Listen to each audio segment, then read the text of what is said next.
I just came up with the podcast title, right? Oh, did you? Having kids led to better sex, which is kind of like the reverse of what you typically think of. You just named the podcast right then? Yeah, Okay. I think I did. Okay. Because that's like the reverse of what you typically think of. This is true. Because it's hard with kids. Welcome to Intimacy Evolution with Brianna and Mark Carey, where they discuss desire, intimacy, and how to embrace the changes within your relationship. Intimacy evolves over time, and that's okay. Let's talk about it. Hello, and welcome back to Intimacy Evolution. I'm Brianna. I'm Mark. Yeah. We had to take a little hiatus from recording and putting out episodes. The last bit of summer got to us. Mm-hmm. We had back to school stuff. We had a sick kid. We had a vacation. Yeah, we went to Mexico. Yeah, just the two of us. So that was delightful. Mm-hmm. However, the integration after was not. AKA, we did not have integration after our trip. Slight integration, lots of busy come home and rush. Yeah, we got home Wednesday, then right into kids' activities. Thursday, no school. Friday, it was Labor Day weekend. Yep. Our niece went back home. We miss her. Mm-hmm. Very busy. So we didn't really get that kind of nice, slow. Yeah, we learned stuff though. Yes, we definitely learned about how to schedule our flights and schedule with the kids. Yeah, so for us, we were gone 6 days. Mm-hmm. In the future, we actually changed our flight to come home earlier because we missed our kids. And, just earlier in the day so we could get here when they were still awake and they weren't asleep. But in the future, 5 days with at least a day of nothing when we get home. Yeah. So maybe 4 days with a day of nothing. Yeah, would be ideal. Yeah. I think. At least right now with them still being so younger. So yeah, that's a little recap of our past couple of weeks. Mm-hmm. Today we are going to be talking about whatever you want to call it. Sexual reawakening, Sure. I think is more, or awakening. Yeah. Maybe for people that might not have had the first round of awakening. Yeah. I mean, I think we all kind of just flow into sex in a way and fumble our way through for a while when we're very young. Yeah. And then we kind of find, at least what we've been noticing is, once we hit our 30s, we don't give a fuck anymore. Or we're just more confident. That too, and we're really talking about our experience. Yeah. We had experiences before each other. We had relationships to some degree, and then we can talk about that. But yeah. But I think what we're really talking about is in our 30s is where we've really found our ability to play, explore. Mm-hmm. More exploration and confidence and safety. Definitely. Vulnerability, all the big words. Yeah. So it's been very enjoyable. So where are we going to start with that? Which part of it? I don't know. I mean, the awakening part we were just talking about in our 30s. I think for us it was we had kids and then they got a little older. What? Where do you want to go? I wanna pause. Okay. Let's travel back like a flashback in a movie. Okay. Everybody close their eyes unless you're driving or whatever you're doing and just flash back. Yeah. Let's talk about how things may evolve from the very beginning. Like you said, we're kind of thrust into this sexual experience when you're, a teenager. Statistically speaking, 16 is the average age, I think, in the 16, U.S. I thought 16, it was 17? somewhere around there. Yeah. But yeah, you have your first boyfriend or girlfriend. You start having awkward sex. What is where? How does this work? In the U.S., we don't have a great sex education program. So, man, I was just thinking, this popped up. Like, wouldn't it be great to teach kids how to have intentional sexual experiences from the get-go? And when you mean kids, you mean of age? Sorry, of age, consent. Gosh, that just... bleh. Yeah. Yeah, in that realm, right? Oh, man, this is going so many places. We could go to sex education and... We're not. Okay, that's a future podcast, though. We need to talk about sex education, us being in our spaces and how we're doing that with our kids and all that. Yeah. I think that would be a good... If you all have questions about how to talk to your kids about sex, we will cover it, but also feel free to send those ask. in. Yeah. And maybe we need to start doing a Q&A at the beginning of our shows. I think that'd be real cool. That would be fun. Yeah. Beginning or end, wherever. In the middle. I don't know. I don't know. That she made a very... That makes me uncomfortable in the middle face. So beginning or end, I like that. I like starting. I like starting the show with it. I edit, so I will make that decision. I have the creative freedom because I edit the podcast. Okay. Mark just gets to sit here and look pretty and talk. Ooh, interesting. As you look very pretty today. Well, thanks. All right, let's rein it in and get focused. Okay, so we went way back in time. Yeah, we're back in time to when you start exploring sexual experiences as teenagers. And like you said, we're kind of focusing on our experiences mostly. And maybe this resonates with some of you. For you, your experience is very different from mine. Yes, that's true. So why don't you talk about that? Oh boy. And then we can talk about mine and how this has kind of come. Does everyone hear that, guys? She just avoided her going first and put it on me. I did not. I was inviting you. Oh, inviting me. Fair enough. Fuck off. I will share mine first. No, I feel like I'm going first. I think you just reverse psychologied me. I see her. There's a lot of reverse cowgirl. No. I'm happy to share. I can go first. I don't care. I'm just taking the lead here. Anywho, so my experience, I didn't actually have a lot of relationships. I had one boyfriend when I was a freshman in high school for like 3 months. We worked together. He didn't even go to my school. I think he was like 2 years older than me. So he's a junior. You guys didn't even kiss. A little bit. But yeah, never did anything. So first boyfriend. Yeah, I didn't really date in high school. I also wasn't really allowed to. That's a different story. That's a whole other story of my dad controlling. Yeah, my dad would literally show up in the back of the movie theater while I was on dates and stuff and show up at parties. And that's a whole other story. For another time. But anyway, so I didn't have and also I'm a Scorpio. So for those of you that follow astrology, if I know it's not a fit for me, then I don't waste my time with it. So there's also that. Ooh, look at me. I feel special now. So then, I ended up having some, I think I was 17 the first time. Had sex, and I had sporadic sexual experiences. None that were of any substance. Obviously, I wasn't dating the person. Then I get into college. I had 2 semi kind of serious relationships, but still, they didn't last more than 4 months.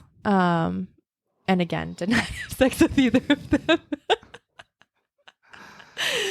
So yeah, again, Scorpio, when you know. And then this guy walks in and I knew it was for real.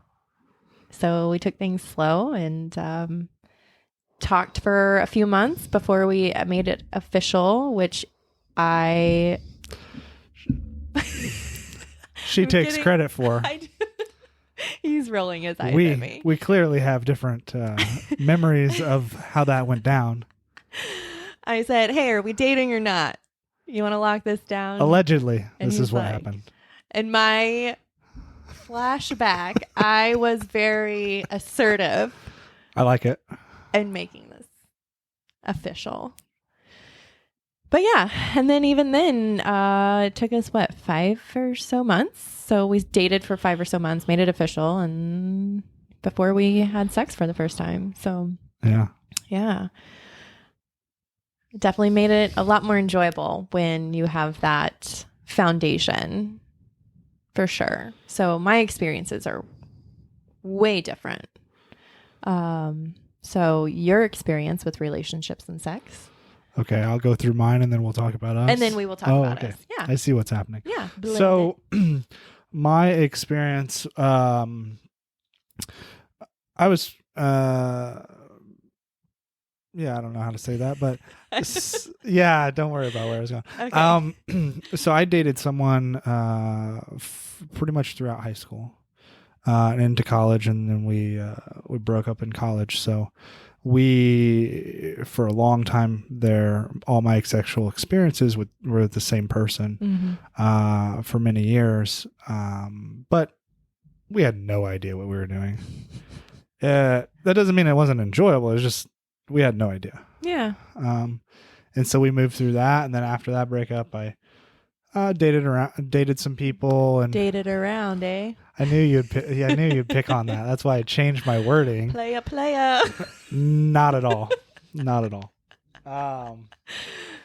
Anywho, and had some more experiences, and some of them were a little more explorative and different because different people. I tended to be a more of a, I don't know, I'd say I dated pretty much everyone I had sex with. So you dated and then had sex? Yeah, for the most part. There's yeah, I would say that's true. Okay. Anyways. So, or did you have sex and then you're like, maybe I need to date them for a little bit because he may have had some guilt? No, okay. No, it's usually the other way around. Okay. So, I wouldn't call myself a serial monogamous, but they were pretty closely related, some form of commitment. And so there were some experiences. And then of course, like you said, we got together, and, I would say from my perspective over time, things got much better and more enjoyable and more, we learned a lot more. Yeah.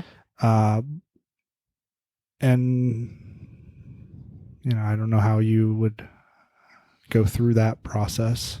I mean, obviously, like when we're young, to the honeymoon phase, and we were enjoying it a lot. Yeah. What she's meaning is we had sex a lot. Yeah. Often. Which allowed us to get comfortable with each other, which allowed us to communicate and explore different avenues of, introducing toys and just various extras, like. I'm trying to think back now. I think that would be, wasn't that several years into the relationship though? I thought you were talking about the progressing. Yeah. So the honeymoon phase and Okay. Yeah. Yeah. So that came later on. But I would still say for the most part, we had our son.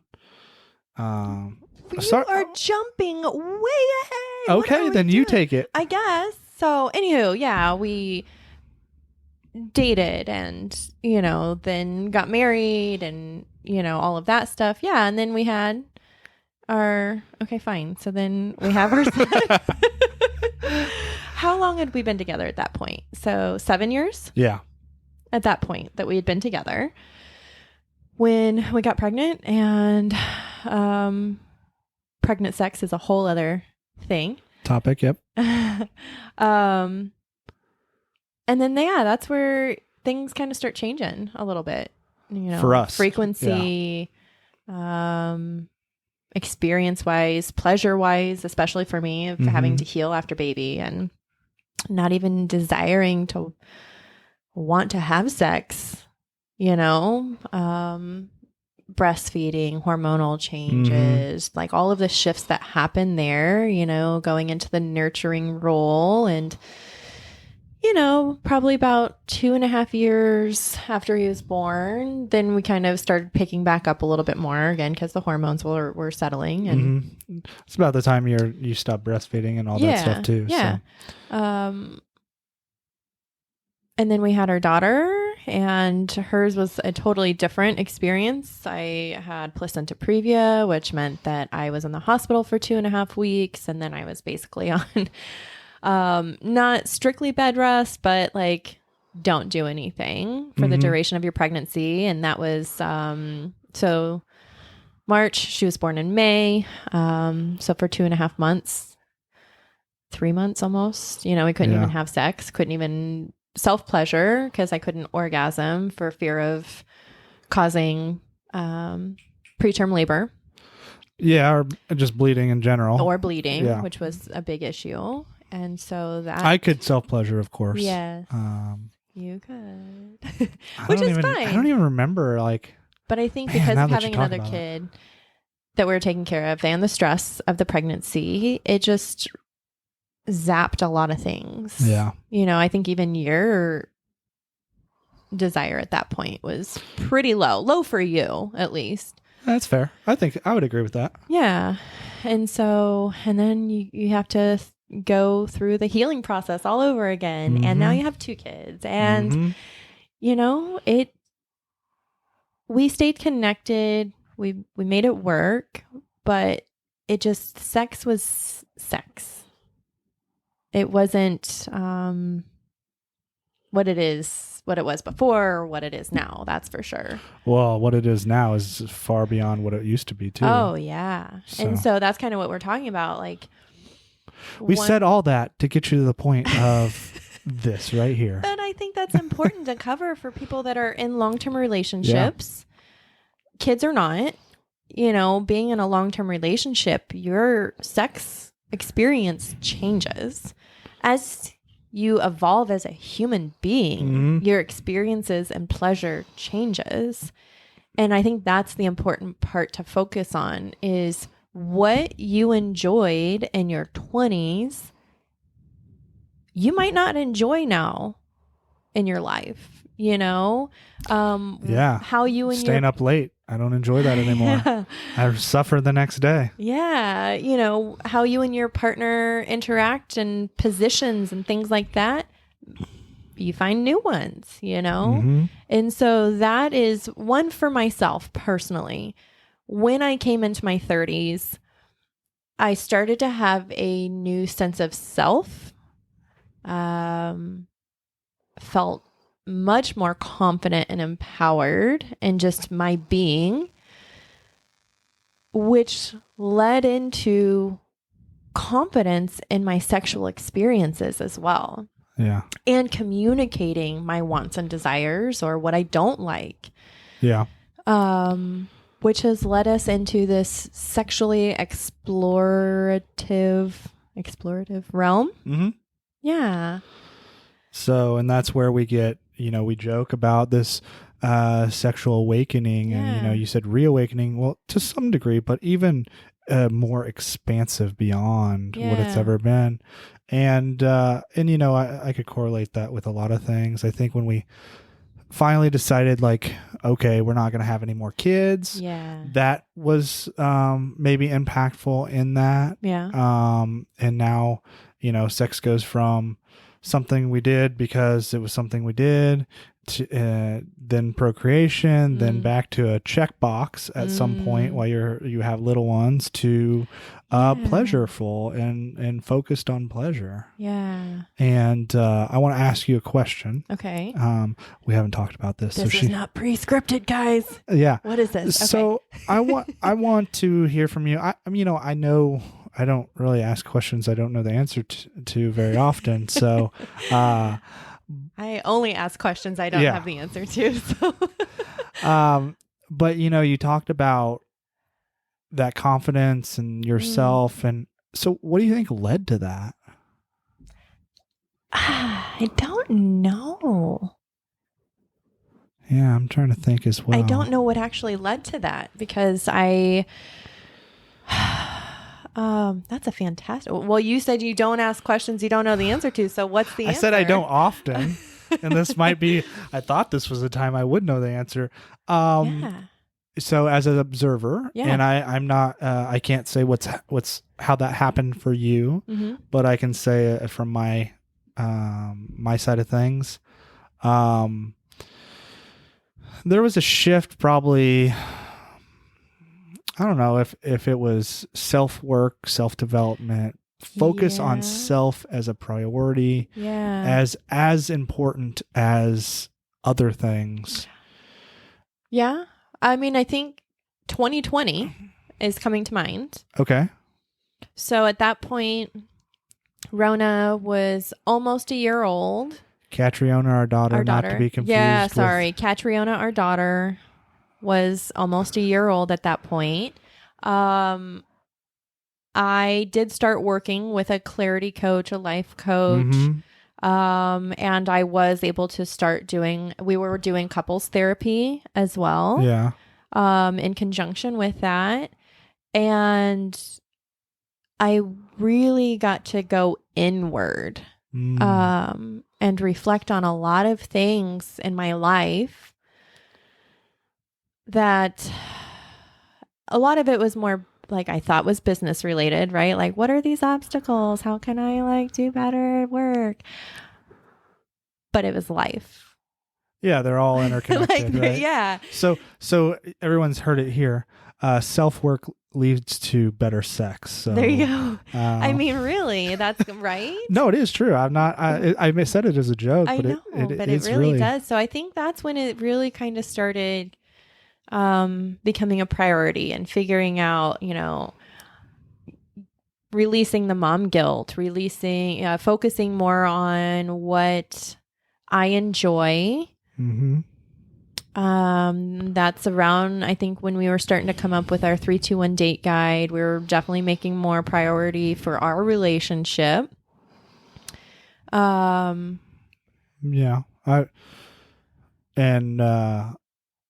You started taking space for yourself. Yeah. And I've always been a big proponent of that.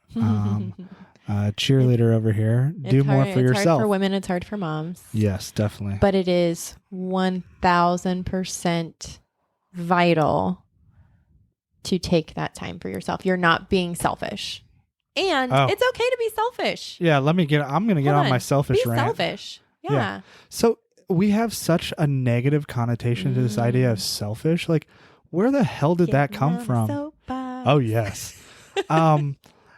To put ourselves first, the more we fill our own cup, the more we have to fill other people's cups. So why do we use this term in a negative way? Yeah. It's not negative. It's great. Yeah.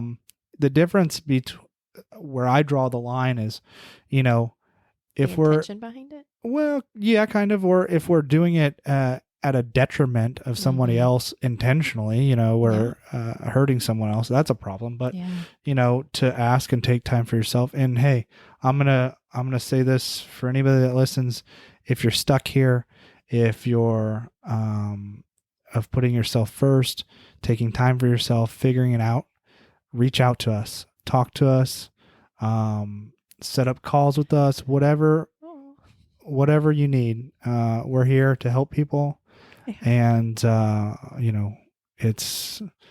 I could spout off all the research that supports this, or I could just tell you, it is important. So important. Man, that brought up a lot of emotions. I'm sitting here like tears in my eyes listening to you say that.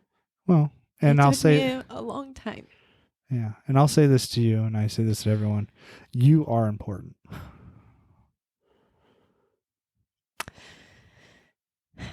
Thank you. Yeah. It took me a long time to be at peace with putting myself first, taking time for myself. Mm-hmm. And I know that we kind of talk about that too with parenting. Mm-hmm. And this is like a whole other topic. And I know it's not going to be popular, and it might rub some people the wrong way at first, but your kids are not your first priority. Mm-hmm. They are not. You are your first priority. Your relationship with your partner is your next priority. Your relationship, and then your kids are your third priority. Because when you take care of yourself mm-hmm. and fulfill your needs, you can be a better partner and a better parent. And correct. The rest of those and your family, your loved ones will reap the benefits mm-hmm. of you taking time for yourself. Every time. And so pause, rewind that, listen to it again until it sinks in, because it matters. And I mean, if you dive into the research on that, it supports exactly what you said. Mm-hmm. The dysfunction in a relationship between the parents is always going to impact the kids. Yeah. You're not hiding it. Mm-mm. You're not doing any of that. Kids are so intuitive. They know when their parents are not in alignment with each other. So take care of yourself. Yeah. Take care of each other, the relationship. I don't mean each other, but the relationship. Yeah. And everyone benefits so much. You have so many more resources for the kids. Mm-hmm. So yeah, that was good. So how does that? Where do we go? Segue into our sexual experiences. Well, I had to ask you the question about how you got there. Yeah, so I think where this all started to stem from was after having our first kiddo and learning. Basically, I had to do all this research on how to heal my body and how to get comfortable sharing that with you. Yeah. Having to have those more open, sexual, vulnerable conversations, like it hurts and, it XYZ, whatever, and exploring or navigating ways that we could connect and still have some sort of sex, mm-hmm. even if it wasn't penetrative sex at that time. So I think that's really where this all stemmed from, and how I kind of gained that confidence is because we had to have that conversation. Yeah, we had to explore different things. I mean, I don't think we've actually said this, but I mean, it was 6 months that it took. Yeah. To really get 6 back. to 8. It was a while. Yeah. For it to be comfortable and yeah. Yeah. So 6 to 8 months after birth to really get back into our regular routine and having penis vagina intercourse. Yeah. And feeling good about it and it going well. And so mm-hmm. there's lots of conversations around that. And, I think it's the same time that you started to do more exploration on how, it led to, is this normal? Is this common? Like you were saying, and really diving into understanding and looking at the whole 6 week mark, you're ready to have sex. Well, bullshit. No, you're not. Yeah. No. Looking at the physiology of how a woman's body is, repairing after birth, a traumatic event. So anyways, that's going to be off on a different tangent. Yes, don't get me on that. So anywho's, yes, had to do a lot of research, which led to exploration, communication. Yeah, that was what got us on the journey of looking at other connective things like talking more and checklists and like diving into fantasies and eroticism for each other. That's what I was just getting ready to tap into too. Yeah. Part of that not being able to have, penetrative sex was exploring more like what are some other ways we can connect. And that is like, massage, touch, erotic, like sensations, kind of kink stuff, BDSM a little bit, like very mild to start with. And that just led into just more and more of this opening for us of intimacy, connection, and ultimately exploring more in sexual, realm. Very slow at the beginning, but now, we've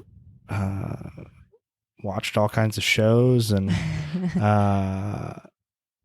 learned a lot. That doesn't mean we're into everything, but but we're open and we're aware, and you can always take a little bit and be like, that's interesting. What does that bring up for me? What does that bring up for you? Like, if it's not a full, how can we adapt that to something we are comfortable with? Again, because we had to have those conversations from the beginning, it feels more comfortable. It just flows now. Yeah. So I guess nice. I just came up with the podcast title, right? Oh, did you? Having kids led to better sex, which is kind of like the reverse of what you typically think of. You just named the podcast right then? Yeah, okay. I think I did. Okay. Because that's like the reverse of what you typically think of. This is true. Because it's hard with kids. They're there. I mean, we've had stretches of a week where right about the time we're into something, a child comes in and like knocks on the door and comes in. It's like, okay, not happening. Yeah. So yeah, it's true. It definitely helped us for sure. Expand and explore. And is there anything else that we were going to touch on? I can't remember. Well, I mean, I guess that's just continued, and it continues now. We're still looking at opportunities and to explore more as far as helping clients and for ourselves. Yeah. I don't know how much I'm supposed to say here. I don't know where you're going. I'm going to cut all of this out. Okay, fair enough. I mean, we were, vetted to go to a dungeon to see what that was like. Yeah. And we haven't yet, but someday we'll have a podcast on that. Yes. The experience at a dungeon. Yeah. So, that's still on the list for that, honestly.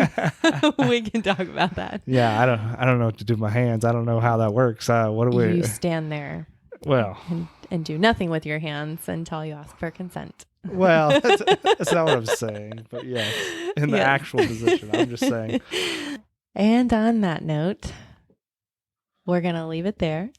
Okay. And we'll see you all next week. Bye. Bye. Thank you so much for tuning in. We hope you enjoyed the show. Make sure to hit that subscribe button so you never miss an episode, and we'll see you next week.